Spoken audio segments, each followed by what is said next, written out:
If this story touched your heart, let us know in the comments below. Where are you watching from? We'd love to hear your thoughts and stories. And don't forget to like and subscribe for more dramatic, inspiring, and heartfelt tales. Because every voice deserves to be heard, every story deserves to be told, and together we can make sure no one stays invisible forever. Stay kind, stay hopeful, and until next time, keep shining your light. Jennifer Langston's name was printed in gold on the glistening cover of a business magazine that lay sprawled across the polished marble counter of her penthouse suite, a testament to everything she had built from the ground up. Outside, the restless waves of the Atlantic crashed rhythmically against the shore, a distant murmur that seemed to echo the pounding in her chest. She stood by the tall window, her reflection shimmering back at her like a stranger in a power suit. From up here, the world was all twinkling lights and distant dreams, but inside, her heart was a cavernous void she could no longer ignore. Her assistant had just left for the night, murmuring something about a last-minute meeting in the morning. But Jennifer couldn't think about tomorrow, or any of the endless tomorrows she had stacked up like dominoes, each one waiting to topple the next. She thought instead of Austin, her only son, and the last words he had hurled at her before vanishing overseas. "I don't want your money, I want a mother." She could still feel the sharp sting of those words, sharper than any corporate dagger she'd ever faced. And sharper still was the fact that he had been right. He hadn't called her in 2 years. She didn't know if he was in Paris, or London, or some beach town in Greece, chasing a life where he might feel seen and heard. She had tried to fill the void with boardrooms and headlines, with luxury cars and gala dinners that sparkled with the illusion of control. But tonight, as the storm clouds gathered on the horizon and the wind howled down the quiet streets below, she felt the weight of every unsaid word, every missed chance to simply be his mother. She pressed her forehead against the cool glass, the rain outside streaking like tears. How had she become so powerful and yet so powerless to heal the only wound that mattered? Jennifer turned away from the window, her high heels clicking across the cold floor like the final notes of a requiem. She grabbed her coat and keys, driven by a restless need to be anywhere but here. The elevator hummed as it carried her down to the lobby, the world outside tinted with the gold of street lamps fighting back the encroaching dark. She didn't know where she was going.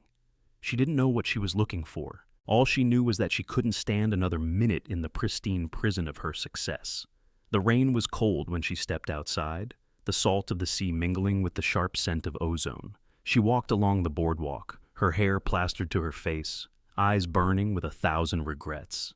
She thought of Austin's laughter when he was 5, how he had once tugged at her sleeve to show her a crab scuttling across the sand, his eyes bright with wonder.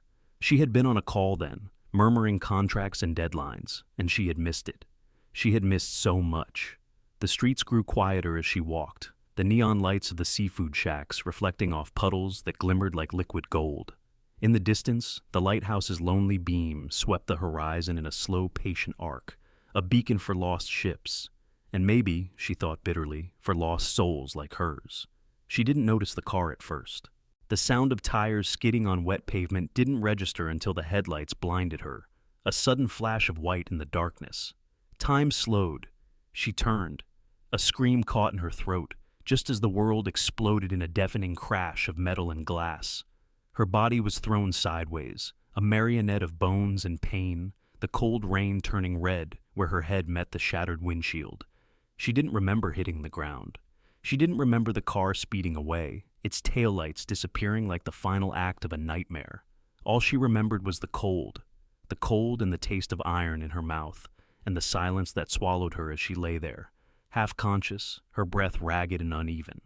The world had moved on around her, cars still driving past on the main road beyond the dunes, music echoing from a distant bar, the sea sighing its eternal lament. And her, Jennifer Langston, Forbes' darling, tech empire queen, she was nothing more than another broken thing in the dark, her blood pooling like a secret the night was eager to claim. She tried to lift her hand, but the weight of her body was too much, and the darkness was too thick.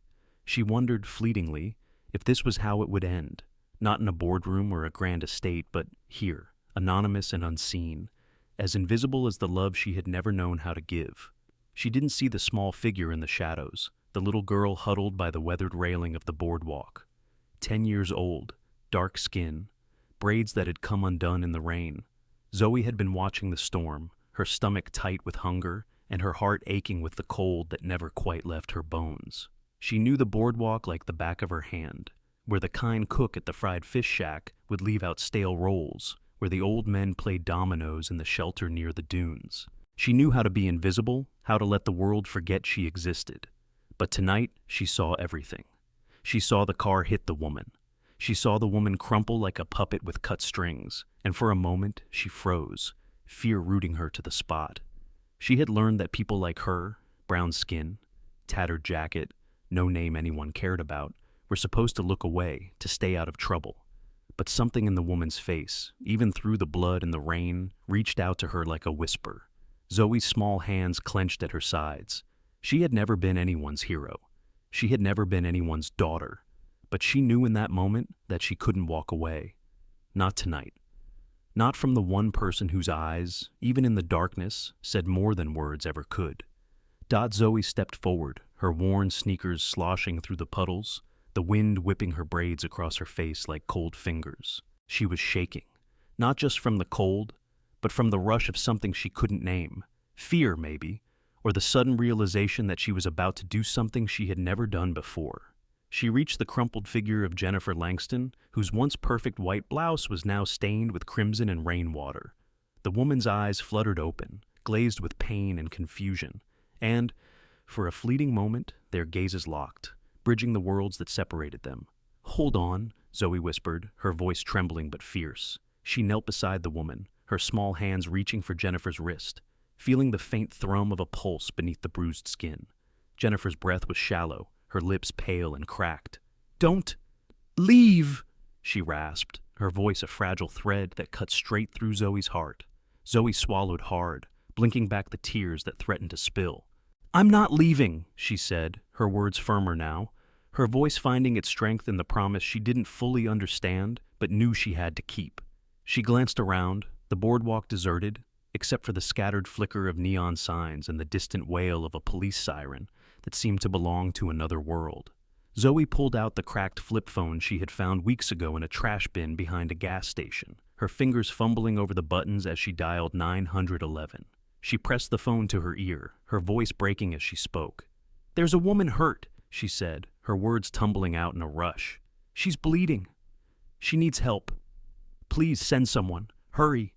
The operator's calm voice crackled through the static, asking questions Zoe could barely process, her mind a blur of panic and determination. She answered as best she could, giving the street name, the landmarks she knew by heart, fishing shack, boardwalk, lighthouse beam, and all the while she kept her other hand wrapped around Jennifer's cold fingers, as if she could will her to stay alive by sheer force of will. Jennifer's eyes blinked open again, and a tear slipped down her cheek, mixing with the rain. "You're the first," she whispered, her voice so quiet Zoe had to lean close to hear. "The first who didn't walk away." Zoe's throat tightened, a lump of something raw and bright swelling in her chest. No one had ever said that to her. No one had ever looked at her like she was more than just another hungry kid in the shadows. "I'm not leaving you," Zoe said again, her words stronger now, as if she was convincing herself as much as Jennifer. "You're going to be okay." The sirens grew louder, closer, the promise of help that felt like a distant dream. Jennifer's hand gripped Zoe's with a sudden strength, her knuckles white, her breath ragged. "If I die here," she choked out, her voice breaking with a cough that painted her lips red. "No, you saved more than my life." Zoe's heart lurched, and for a moment the world seemed to blur, the rain, the wind, the neon lights all fading into the background. "You saved my faith," Jennifer whispered, her voice a ghost of sound. And then with a final, shuddering breath, she said the words that would echo in Zoe's mind forever. "I wish my own daughter had your heart." The words pierced Zoe like a blade, a hot tear slipping free despite the cold that numbed her fingers. She didn't know this woman, this rich, powerful stranger, but in that moment she felt something she had never felt before. She felt seen. She felt wanted. The ambulance lights washed over them in a sudden blaze of red and white, the paramedics rushing in with practiced urgency. One of them, a young woman with a kind face and steady hands, knelt beside Jennifer, gently pushing Zoe's small hands aside. "It's okay, honey," she said softly. We've got her now. Zoe stood up, her legs stiff and unsteady, her heart pounding in her chest. She watched as they lifted Jennifer onto a stretcher, voices calm and efficient, the beeping of machines and the hiss of oxygen masking the quiet sob that slipped from Zoe's lips. She wanted to stay, to make sure Jennifer was okay, but she knew better. She knew that girls like her weren't supposed to be here when the police showed up, weren't supposed to be part of the story. So, she stepped back into the shadows, her small frame swallowed by the dark, her footsteps silent on the wet planks of the boardwalk. She didn't give them her name. She didn't wait for thanks. She just watched as the ambulance pulled away, its red lights vanishing into the night like a promise she didn't dare to believe. When the last echo of the siren faded, Zoe turned and ran. The cold bit at her cheeks, the rain soaking through her thin jacket, but she didn't feel it. All she felt was the echo of Jennifer's words in her head, a warmth that glowed in the hollow places she had carried all her life. I wish my own daughter had your heart. She repeated the words in her mind like a prayer, a secret talisman she clutched to her chest as she slipped through the alleys and back to the small patch of sand beneath the pier where she sometimes slept. She curled up there, her arms wrapped around herself, the roar of the waves, a lullaby that carried her into restless dreams. In the days that followed, Zoe kept to the edges of the boardwalk, her eyes scanning the crowds for the woman with the kind eyes and the broken body. She didn't know why she cared so much. She had saved her. That should have been enough. But something inside her ached to know if Jennifer was alive, if she remembered the girl who had knelt in the rain and whispered promises she had never dared to make before. But no one came looking for Zoe. No one ever did. She was just another face in the crowd, another shadow in the night. And so, she kept her head down and her heart hidden, the memory of that night a flickering light in the dark, a spark she didn't know how to keep alive but couldn't bear to let die. Because for the first time in her young life, she had been more than invisible. For the first time, she had mattered. The days melted into each other in the way only a child of the streets understood, a blur of cold dawns and endless dusks, of drifting fog that blurred the line between sky and sea, until everything was just gray. Zoe moved like a wraith through the boardwalk, slipping from shadow to shadow, her small hands wrapped around the edges of her tattered jacket, as if it could hold in the last warmth of that night. She saw the newspapers sometimes, their headlines bold and accusing. Local CEO hospitalized and hit and run. Police investigate boardwalk incident. Words that belonged to another world, a world of penthouses and polished smiles and lives that were never invisible. Zoe watched from the edges, her eyes wide and unblinking, her breath caught in her throat every time she saw a patrol car crawl by. They never looked at her. No one did. She had grown used to that invisibility, worn it like a second skin, but now it felt heavier somehow, like a burden instead of a shield. She thought of the woman, Jennifer, and the way her fingers had gripped Zoe's hand so fiercely, like she was the only thing keeping her tethered to the world. She thought of those words, whispered through blood and rain. I wish my own daughter had your heart. She thought of how the ambulance had carried her away, and how the sirens had sounded like a promise. Zoe didn't know why she cared so much. She didn't know why. Every night, she found herself wandering closer to the hospital on the hill, watching the revolving red cross above the doors like a lighthouse for broken souls. She never went inside. She didn't dare. Instead, she found a spot on the hill where she could see the glow of the emergency room, the steady pulse of light that said someone was still fighting, still holding on. She would sit there for hours, her knees pulled to her chest, listening to the waves and the distant hum of traffic, letting the salt air sting her cheeks until she felt raw and clean. She told herself she was just curious, that she was only making sure the woman was alive. But deep down, she knew it was more than that. She wanted to believe that someone like Jennifer, someone who had everything, could still see her, could still remember her. Because if she did, then maybe Zoe wasn't just a ghost in the dark. Maybe she was something more.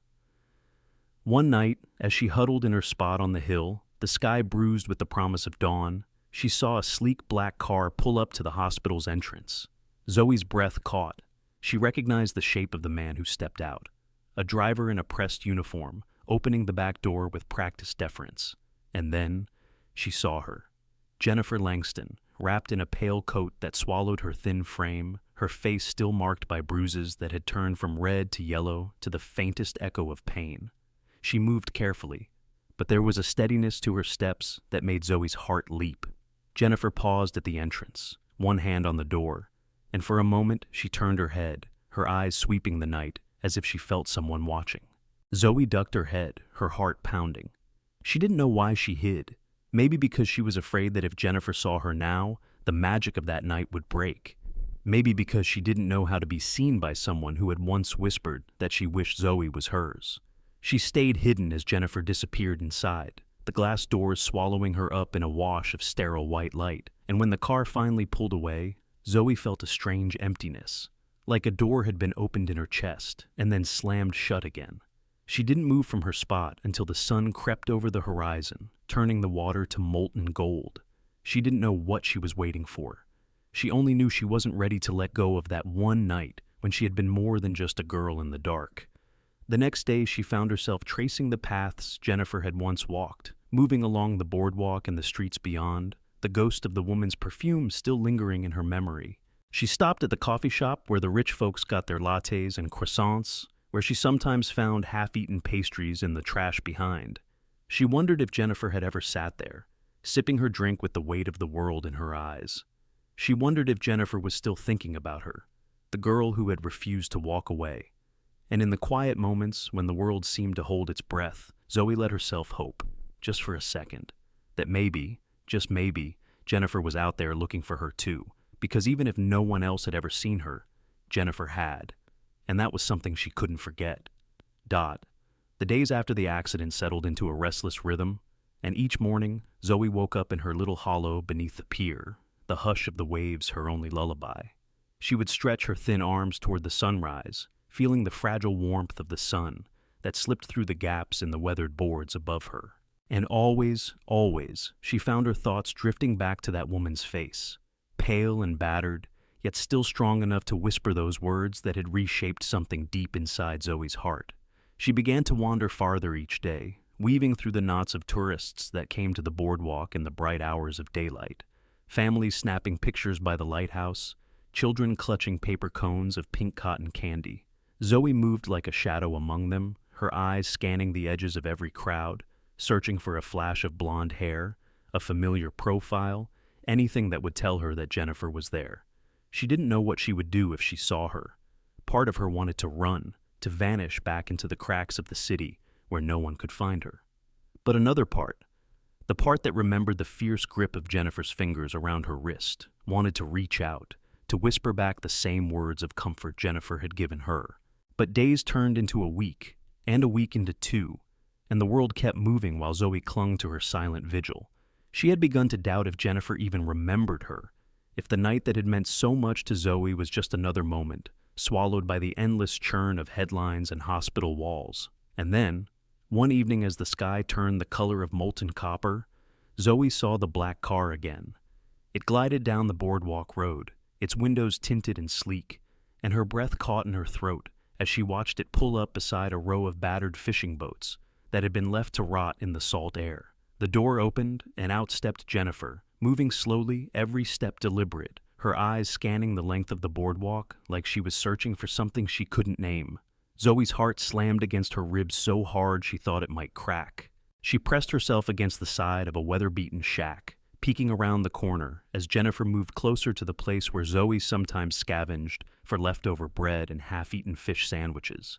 Jennifer's face was pale under the street lamp's glow, but her gaze was clear, and for the first time, Zoe saw that she wasn't just a woman broken by violence. She was a woman who refused to let that violence define her. "Please," Jennifer murmured softly, her voice lost in the sigh of the waves. "Please let me find you." Zoe's breath caught. She wanted to step out. She wanted to show herself.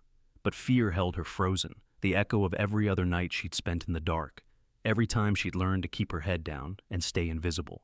And yet, Jennifer's voice, hushed and trembling, was like a beacon that cut through that fear. "I don't know your name," she said, taking another careful step forward, her hands empty, open. "I don't know where you sleep or how you survive. But I know you're out there." Zoe's fingers curled into fists against the rough wood. Her throat ached with the weight of all the words she didn't know how to say. "You saved me," Jennifer continued, her voice cracking. And I can't stop thinking about you. I can't stop wanting to thank you, to give you something back. Zoe felt something hot slip down her cheek, a single tear chased by the cold wind. She wiped it away quickly, angry at herself for hoping, for caring so much when the world had never cared about her. But Jennifer didn't turn away. She didn't leave. She sank down onto the weathered bench nearby, her coat wrapped tightly around her breath a soft cloud in the damp air, and she waited. She waited as the night crept in, the street lamps flickering on like timid stars. She waited as the boardwalk emptied of tourists and laughter, until only the quiet hush of the sea remained. Zoe watched her from the shadows, her heart a thunderstorm in her chest. Minutes ticked by. The bench grew slick with mist, the salt in the air clinging to Jennifer's hair. But she didn't move. She sat there silent, her eyes searching the darkness as if she could will Zoe to step out. And in that stillness, something in Zoe shifted. She had spent her whole life learning how to be invisible. But tonight, this woman, this stranger who had seen her and called her brave, was telling her that she didn't have to be, that maybe she was worth waiting for. Finally, with a breath that felt like it might tear her apart, Zoe stepped out from behind the shack. She moved slowly, her head down, every instinct screaming at her to run, but she didn't. She walked until she stood at the edge of the lamplight, her small frame silhouetted in the soft glow. Jennifer lifted her head, her eyes widening, with something that looked like relief and wonder, all tangled together. "It's you," she breathed, her voice trembling. "It's really you." Zoe swallowed hard, her lips parting but no words coming. She didn't know what to say, how to explain the ache in her chest, the fear and hope battling inside her. So she just nodded, a small shy tilt of her head that said more than words ever could. Jennifer rose slowly, careful not to startle her, and took a single step forward. "I'm not here to take anything from you," she said, her voice low and urgent. I need you to know that what you did, it matters. You matter." Zoe's eyes filled with tears, her breath catching in her throat. She didn't know how to believe that. She didn't know how to let herself believe that. But in Jennifer's gaze, she saw the reflection of a world where she wasn't just another ghost in the night, where she was someone worth waiting for, worth thanking, worth seeing. The silence between them stretched out like the tide, slow and steady, pulling at the edges of Zoe's fear until it felt as if it might dissolve completely. She took a small step forward, her shoes scuffing against the damp wood of the boardwalk. Her heart was beating so loudly in her ears that she wondered if Jennifer could hear it too, if she could see how this simple act of stepping out into the light felt like the bravest thing Zoe had ever done. Jennifer didn't rush her. She didn't fill the quiet with soft lies or promises Zoe couldn't believe. She just stood there, her hands open at her sides, her eyes fixed on Zoe with a kind of quiet intensity that made it feel as if the rest of the world had melted away. "I don't have much to offer," Jennifer said finally, her voice low and a little rough around the edges. "Not in the way you're used to, I guess. I don't have food or clothes with me right now, or money to give you. All I have is me, my time, my promise that I'll be here as long as you want me to be." Zoe's breath caught in her throat. She had heard plenty of promises in her life, most of them empty, most of them said by people who never looked at her the way Jennifer did now. But this felt different. This felt real. Jennifer took another step, so close now that Zoe could see the faint line of stitches above her eyebrow, the lingering bruise that bloomed like a faded flower on her cheekbone. She didn't try to hide it. She didn't flinch when Zoe's gaze lingered there. "You don't have to come with me tonight," Jennifer said gently. "I know you don't trust me. I know you have every reason not to. But I'm not going to stop coming back here, Zoe. I'm not going to stop hoping you'll let me be a part of your world, even if it's just a small part." Zoe blinked, her name hanging in the air like a secret she had never told anyone. "How?" she whispered, her voice so soft she wasn't sure Jennifer would hear it over the hush of the waves. Jennifer's lips curved into a small, sad smile. "I asked around," she admitted. "I talked to people who don't usually get asked about things like this. They said there was a girl who lived by the pier, a girl who kept to herself, but always shared her food if she had extra. They didn't know your name, but they said you had kind eyes." Zoe's throat tightened. She had spent so long hiding, so long making sure no one saw her, And yet somehow this woman, this stranger, had seen right through the walls she had built. "I'm not special," she said, her voice breaking. "I'm just, me." Jennifer's eyes shone, a glimmer of something fierce and unbreakable in them. "That's enough," she said. "That's more than enough." Zoe felt her lips part, a protest rising in her throat. She wanted to tell Jennifer that she didn't understand, that people like Zoe weren't supposed to be part of stories with happy endings. But the words wouldn't come.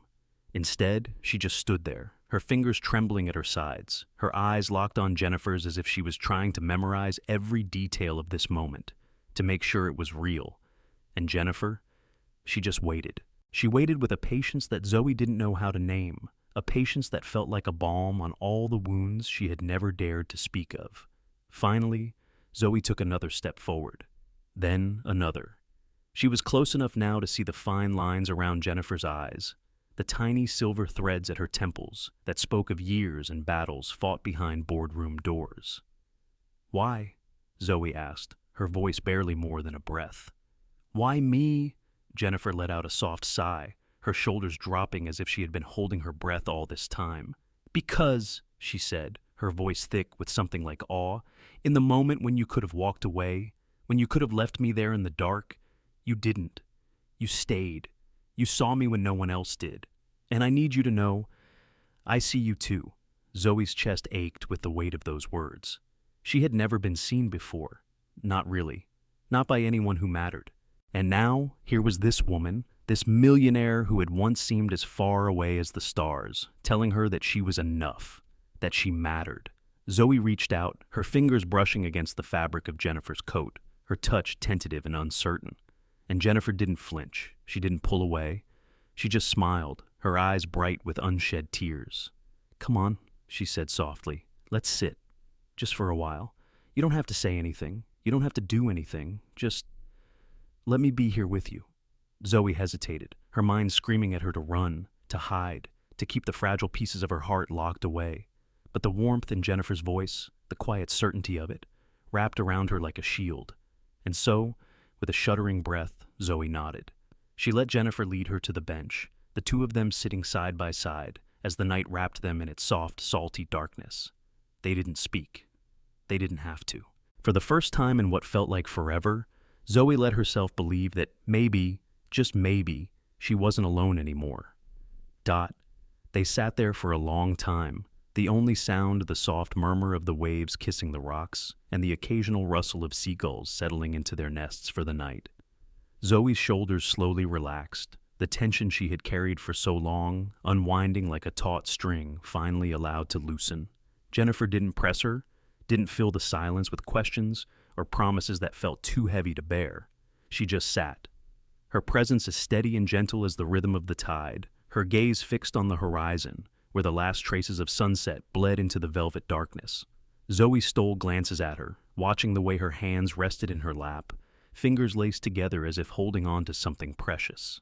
She saw the faint scars on Jennifer's knuckles, the small, nearly invisible tremor that ran through her fingers when the wind gusted. And in those small details, Zoe saw the truth. This woman wasn't as unbreakable as she looked. She was bruised and fragile and still standing, just like Zoe. The thought gave her a flicker of courage she didn't know she possessed. "You don't have to stay," Zoe said quietly, her voice hoarse from disuse. Jennifer turned her head, her eyes warm in the soft glow of the lamplight. "I know," she said simply, "but I want to." The honesty in her voice wrapped around Zoe like a blanket, soft and unexpected. She looked away, her fingers picking at a splinter in the bench. "Most people, they don't," she murmured. "They see me and they leave." Jennifer's hand shifted, just enough to brush against Zoe's, a light, deliberate touch that made her breath hitch. "I'm not most people," she said, her words firm and steady, "and I'm not leaving." The quiet certainty in her voice made Zoe's throat ache. She wanted to believe it, wanted to hold it close to her heart, like a secret she had been waiting her whole life to hear. But doubt still lurked in the shadows, the voice in her head, whispering that people like Jennifer didn't stay for girls like her. Jennifer seemed to sense her hesitation, because she leaned in a little closer, her eyes searching Zoe's face. "I don't expect you to trust me right away," she said softly. "I know I have to earn that. But I'm here, Zoe. and I'm not going anywhere." Zoe swallowed hard, her chest tightening with a mix of fear and something dangerously close to hope. She didn't know what to do with that hope. It felt too big, too bright for a girl who had spent her life hiding in the dark.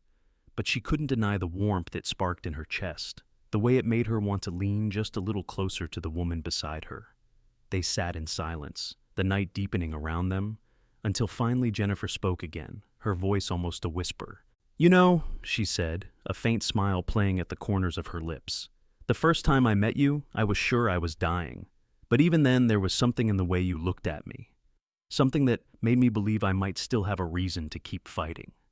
Zoe's eyes widened, her breath catching. She had never thought of herself that way, never thought of her small, desperate act of kindness as something powerful enough to keep someone else alive. But hearing Jennifer say it, seeing the way her eyes shone with quiet conviction, Zoe felt something inside her shift. "I didn't do anything special," she said, her voice almost lost in the wind. Jennifer shook her head slowly. "You did," she insisted. "You didn't walk away. That's the most special thing anyone can do." Zoe's fingers curled around the edge of the bench, her knuckles white. She didn't have words for the way her heart was pounding, for the way the night seemed to hold its breath around them. So she just sat there, letting Jennifer's words wash over her like the tide, soft and insistent. And for the first time in a long time, she let herself believe that maybe, just maybe, she was worth staying for Dot. The next day dawned gray and heavy with mist, the sea sighing beneath a sky that seemed to press down on the world like a weight. Zoe woke up in her spot beneath the pier, the taste of salt on her lips, and the memory of Jennifer's gentle voice still echoing in her mind. She pulled her thin jacket tighter around her shoulders and sat there for a while, listening to the gulls cry overhead, feeling the cold bite of the wind against her skin. She should have felt afraid. She should have felt like she was making a mistake by letting someone like Jennifer see her, really see her. But all she felt was a quiet, trembling kind of hope that refused to be silenced. She didn't know how to carry that hope yet, didn't know if she could trust it to last, but she knew she couldn't let it go. She spent the day drifting along the boardwalk, the chatter of tourists and the clink of fishing poles fading into the background, as she thought about Jennifer. She remembered the way Jennifer had looked at her the night before, like she was something precious, something worth waiting for. No one had ever looked at her like that before. She didn't know what to do with the feeling it left behind, like a tiny ember glowing in the hollow of her chest. By the time dusk settled in and the lights of the boardwalk flickered to life, Zoe found herself back at the place where she had first seen Jennifer's car. She didn't know if Jennifer would come back tonight, didn't know if she was foolish to even hope for it, but she couldn't stay away. She sat on the edge of the weathered bench, her fingers tracing the grooves worn smooth by years of salt and sea air, and waited. She didn't have to wait long. The black car appeared just as the last rays of sunlight slipped beneath the waves, gliding to a stop in the quiet shadows of the street. Zoe's heart leapt into her throat as she watched Jennifer step out, her pale coat wrapped around her like armor against the chill. Jennifer paused, her eyes scanning the boardwalk until they landed on Zoe, and when they did, her whole face softened, the tension in her shoulders easing, as if just seeing Zoe there was enough to steady her. "Hi," Jennifer said as she approached, her voice gentle, careful not to startle the fragile trust that hung between them. Zoe ducked her head, a shy smile tugging at the corners of her mouth. "Hi," she echoed, her voice small but sure. Jennifer sat down beside her, close enough that Zoe could feel the warmth of her presence, but not so close that it felt overwhelming. For a moment, they just sat in silence, listening to the waves and the distant call of the lighthouse bell. "I brought you something," Jennifer said after a while, reaching into the bag she carried, and pulling out a small bundle wrapped in a soft cloth. She handed it to Zoe, her eyes warm and a little nervous, as if she wasn't sure if the gesture would be welcome. Zoe took it carefully, her fingers brushing against Jennifer's for just a moment. She unwrapped the cloth and found a sandwich inside. Thick slices of bread stuffed with meat and cheese, still warm from wherever Jennifer had gotten it. Her stomach growled at the smell, but she looked up at Jennifer first, searching her face for any hint of pity or obligation. There was none, only quiet kindness, steady and real. "Thank you," Zoe whispered, her voice almost lost in the hush of the night. Jennifer smiled, a small, genuine smile that crinkled the corners of her eyes. "You're welcome," she said softly. Zoe took a careful bite, the warmth of the sandwich filling the hollow ache in her belly. It tasted like more than just food. It tasted like care, like the promise that she wasn't alone anymore. She ate slowly, savoring each bite, and when she was done, she folded the cloth carefully and handed it back to Jennifer. "It was really good," she said, her voice shy but sincere. Jennifer took the cloth and tucked it back into her bag, her smile never fading. "I'm glad," she said. "You deserve something good." The words made Zoe's throat ache. She didn't know how to respond to that, didn't know how to accept something so simple and true without flinching. So she just nodded, her eyes fixed on the horizon where the sea and sky met in a soft, endless blur. They sat there for a long time, the night deepening around them, and little by little, Zoe found herself talking. She told Jennifer about the things she saw on the boardwalk, the fishermen who sang sea shanties late at night, the old woman who fed the gulls every morning, the way the lighthouse's beams swept across the water like a heartbeat. She didn't talk about the nights she spent shivering in the dark, the hunger that gnawed at her bones, or the fear that had been her constant companion for as long as she could remember. But she didn't have to. Jennifer listened with the kind of focus that made Zoe feel like every word she spoke mattered, like her stories were treasures instead of burdens. And in that listening, Zoe found a safety she had never known. When the wind grew colder and the waves crashed louder against the rocks, Jennifer finally stood, her movements slow and careful. "I should let you rest," she said, her voice soft but steady. "I'll be back tomorrow, if you want me to be." Zoe hesitated, her fingers curling around the edge of the bench. She didn't know how to say the words, didn't know if she could trust them to be true. But when she looked up at Jennifer, saw the quiet strength in her eyes, she found her voice. "I'd like that," she said simply. Jennifer's smile was small but bright, a promise that shimmered in the dark. "Then, I'll see you tomorrow, Zoe," she said, and with a final nod, she turned and walked back to her car. Zoe watched her go, the warmth of her words lingering in the air long after she was gone, and for the first time in a long time, Zoe felt something like peace settle over her, a fragile but unbreakable thread that tied her to a world where she was no longer invisible dot. The following days unfolded like a delicate dance, each evening a quiet testament to the unspoken bond growing between them. Jennifer came back every night, always with something warm in her hands, a sandwich, a cup of soup, or just a thick blanket that smelled of lavender and soft cotton. She never pushed, never asked questions that might send Zoe retreating back into the shadows. Instead, she shared little pieces of herself, gentle stories of her own childhood by the ocean, the nights she used to sneak down to the docks just to watch the ships disappear into the fog. Zoe listened with wide eyes, her heart soaking up every word like a dry sponge finally meeting the rain. In those stories, she heard echoes of her own longing, the yearning to be part of something bigger, to find a place where she wasn't just another face in the crowd. Some nights, Zoe talked too. Not much, at first, just simple things.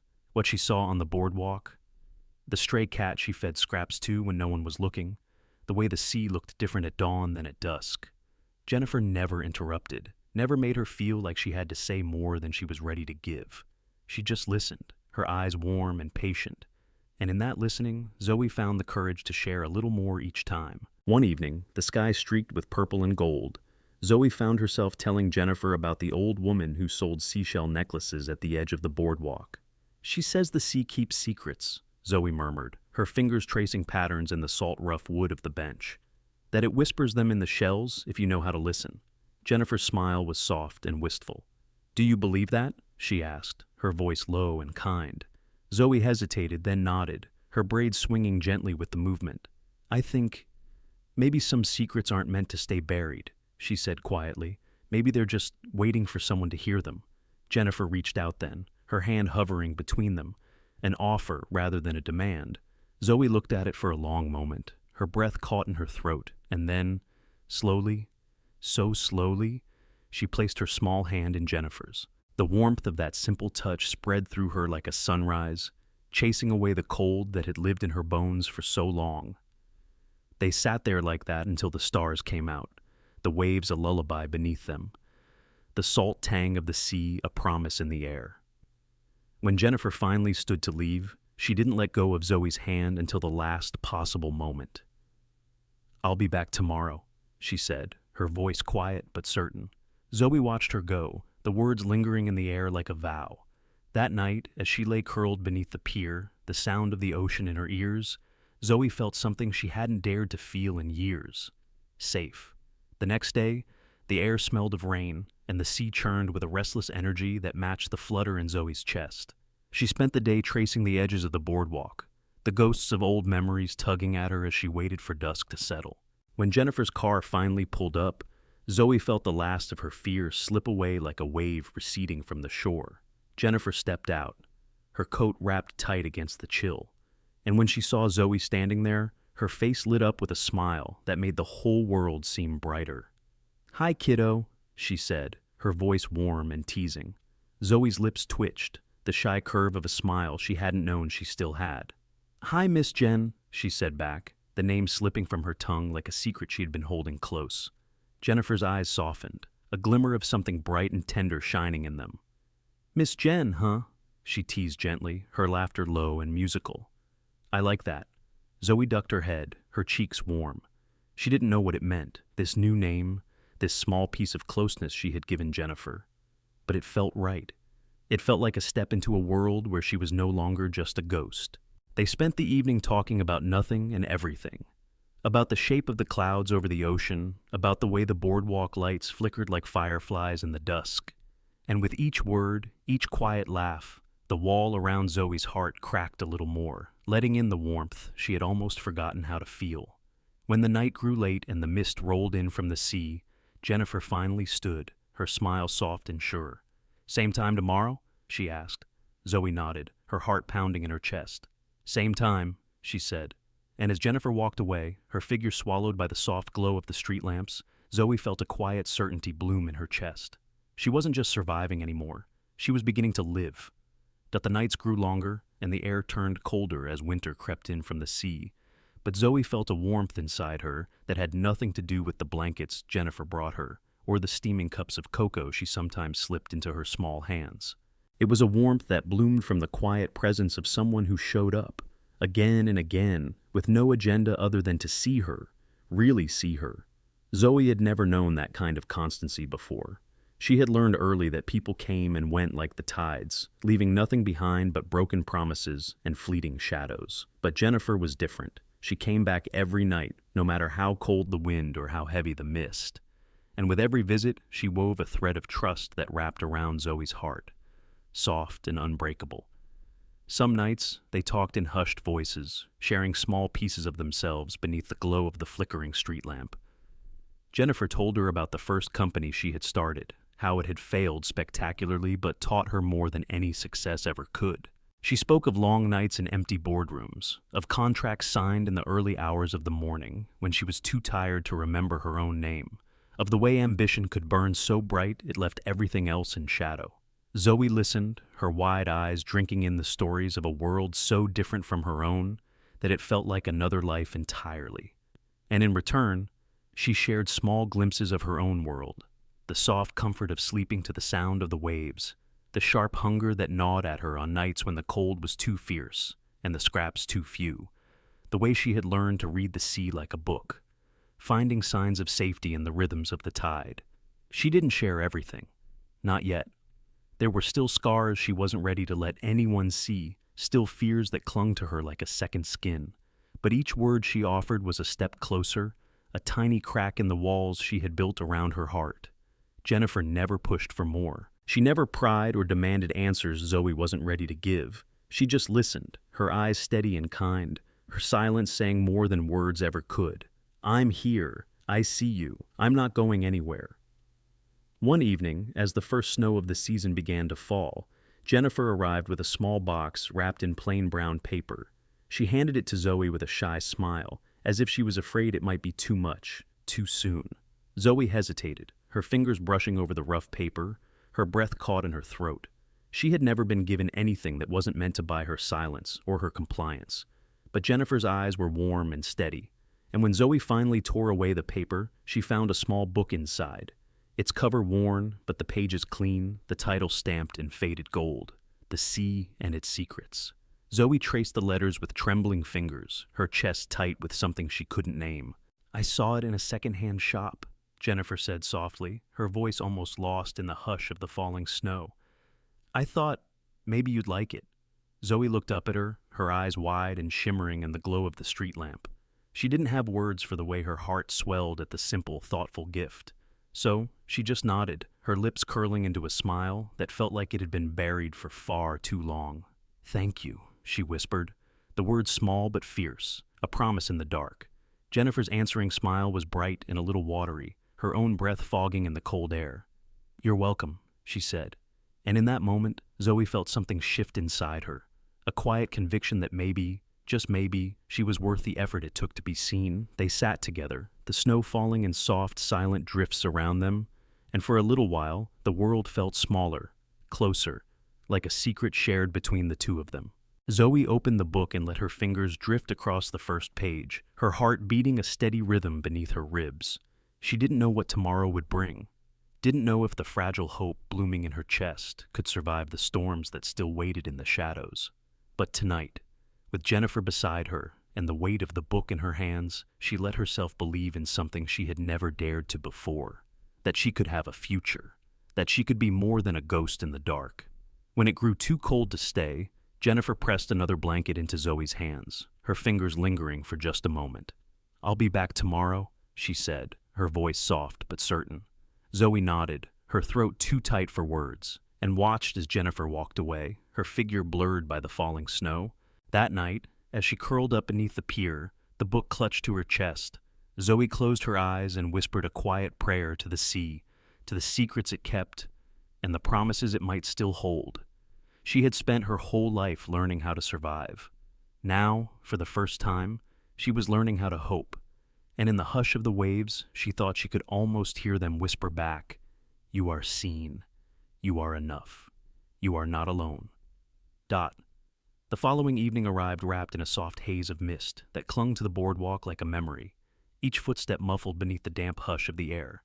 Zoe waited in her usual spot. The book Jennifer had given her clutched tight in her small hands, its worn cover still warm from the touch of her fingertips. She had spent the day tracing the curves of the letters, imagining the sea stories hidden within. And every time she closed her eyes, she saw Jennifer's gentle smile, heard the quiet promise in her voice. When the black car finally appeared, gliding to a stop beneath the glow of the street lamp, Zoe felt her breath hitch, her heart thudding like the steady drumbeat of the tide. Jennifer stepped out, her eyes sweeping the boardwalk until they found Zoe, and the relief in her face was like sunlight breaking through storm clouds. "Hi, kiddo," she said softly, her voice warm enough to chase away the chill in the air. Zoe managed a shy smile, her fingers tightening around the book. "Hi, Miss Jen." Jennifer's lips curved into a smile that made her eyes crinkle at the corners, and she walked over to where Zoe stood, her steps slow and careful, as if she was afraid to startle the fragile trust they had built. "Did you get a chance to read it yet?" she asked, her gaze flicking to the book in Zoe's hands. Zoe nodded, her heart fluttering. "A little," she admitted, her voice hushed. "It's beautiful." Jennifer's smile grew, her eyes shining. "I'm glad," she said. "The sea, it's full of stories. Just like you." Zoe ducked her head, her cheeks warm, and for a moment she let herself believe that maybe she did have stories worth telling, even if she didn't know how to share them yet. They settled onto the bench together, the hush of the waves wrapping around them like a lullaby. Jennifer pulled a small thermos from her bag, the scent of hot cocoa drifting into the cool air, and poured a cup for Zoe, her hands steady and sure. Zoe took it with a quiet, "Thank you," the warmth of the drink seeping into her fingers, chasing away the cold that still lived in her bones. For a while they didn't speak, letting the gentle sounds of the sea fill the silence between them. And in that quiet, Zoe felt something soft and steady growing inside her, a fragile, flickering hope that maybe she wasn't as alone as she had always believed. Finally, Jennifer spoke, her voice low and thoughtful. "I've been thinking a lot about that night," she said, her eyes fixed on the horizon, where the moonlight turned the water to silver. "About how you didn't have to help me, about how you could have just kept walking." Zoe swallowed hard, her gaze dropping to the cup in her hands. "I couldn't," she said simply, her voice barely more than a whisper. "I couldn't leave you there." Jennifer turned to her, her eyes bright with something fierce and tender. "I know," she said softly, "and that's what makes you so special, Zoe. You saw someone in need, and you stayed, even when you had nothing to give but your courage. Zoe's throat tightened, the weight of those words settling into the hollow spaces she had always tried to hide. She didn't know how to respond, didn't know how to accept something so pure and true without flinching. So she just nodded, her fingers curling tighter around the warm cup. Jennifer reached out then, her hand brushing lightly against Zoe's, her touch careful and patient. "I want you to know something," she said, her voice steady. "I'm not here to save you. I'm not here to take away everything you've survived. I'm just here, for as long as you'll let me be." Zoe lifted her gaze, her eyes wide and shimmering in the soft light. She didn't have the words to say how much that meant, how it made her feel like she could breathe easier just knowing someone cared enough to stay. So she just nodded again, her smile small but real, and Jennifer squeezed her hand gently, the simple pressure grounding her in the moment. The rest of the night passed in a quiet blur of gentle conversation and shared silence, the kind of easy companionship that felt like a balm to every raw edge Zoe carried. And when Jennifer finally stood to leave, she didn't say goodbye. She just said, "Tomorrow," her voice soft and sure, and Zoe nodded, her heart beating steady and strong. That night, as she curled up beneath the pier with the book clutched to her chest and the lingering warmth of Jennifer's hand still pressed into her skin, Zoe let herself believe in the fragile, beautiful truth of that single word. Tomorrow. It was a promise. And for the first time, it was one she believed. The next few weeks became a quiet rhythm of hope and hesitant trust, each meeting with Jennifer adding another layer of warmth to the cold spaces that had once defined Zoe's life. Every night, Jennifer returned like the tide, bringing a simple gift, sometimes food, sometimes a new blanket, sometimes just the gentle cadence of her voice, sharing stories of the world beyond the boardwalk. And Zoe, in turn, found herself opening up in ways she hadn't thought possible, each word she shared like a seashell offered up from the depths of her guarded heart. One evening, as the moon rose high over the churning waves, Jennifer brought with her a small, battered notebook, its leather cover soft and worn. She handed it to Zoe with a shy, hopeful smile. "I thought," she said, her voice gentle, "maybe you'd like a place to write your own stories. Or just your thoughts, if you want." Zoe took the notebook carefully, her fingers tracing the rough edges of the cover, her heart thudding in her chest. She had never owned something that felt so completely hers, something that was meant not just to survive, but to capture the bright, flickering moments of a life that was finally beginning to feel real. "Thank you," she whispered, her voice thick with emotion. Jennifer just smiled, her eyes soft and proud. "You're welcome, kiddo." That night, after Jennifer left, Zoe lay awake beneath the pier, the notebook resting against her chest. She listened to the soft sigh of the waves and the distant cry of the gulls, and for the first time, she let herself imagine a future, one where her words weren't lost in the shadows, where her voice mattered. She wrote in the notebook with trembling hands, each letter a small act of faith, in herself, in Jennifer, in the fragile, growing bond between them. Some nights, Zoe read aloud the stories she scribbled in the quiet hours, her voice low and uncertain, her words tumbling out in fits and starts.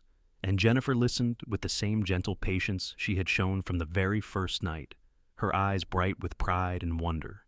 "You have a gift, Zoe," she said one evening, her voice soft and awed.